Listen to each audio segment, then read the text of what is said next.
Prohibition was supposed to end widespread drug use, but it hasn't. Instead, it's led to a whole range of negative outcomes for society.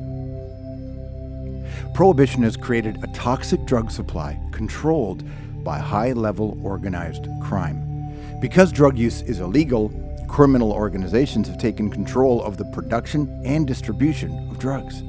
Because no one is accountable and there is no oversight, lethal substances get mixed into the drug supply. The iron rule of prohibition describes how more policing actually leads to more dangerous drugs.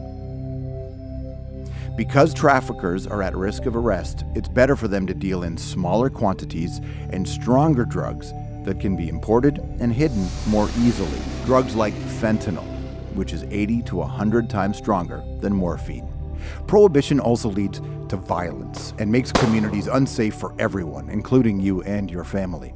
Because producing and selling drugs is illegal, people involved in the drug trade can't rely on the courts, so violence is the default tool to resolve disputes. We may believe that increasing drug law enforcement and policing will reduce violence, but evidence suggests the opposite is true. Drug prohibition contributes to drug market violence and higher homicide rates. Prohibition has also criminalized an entire population of drug users experiencing dependent use. That's a medical and social issue, not a criminal one.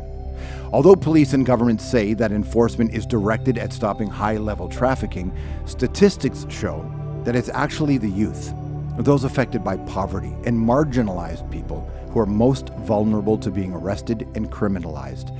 Our prisons also disproportionately house people of color, indigenous people, and women.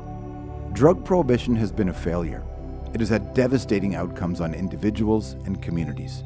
It's time for policies based on evidence, not ideology.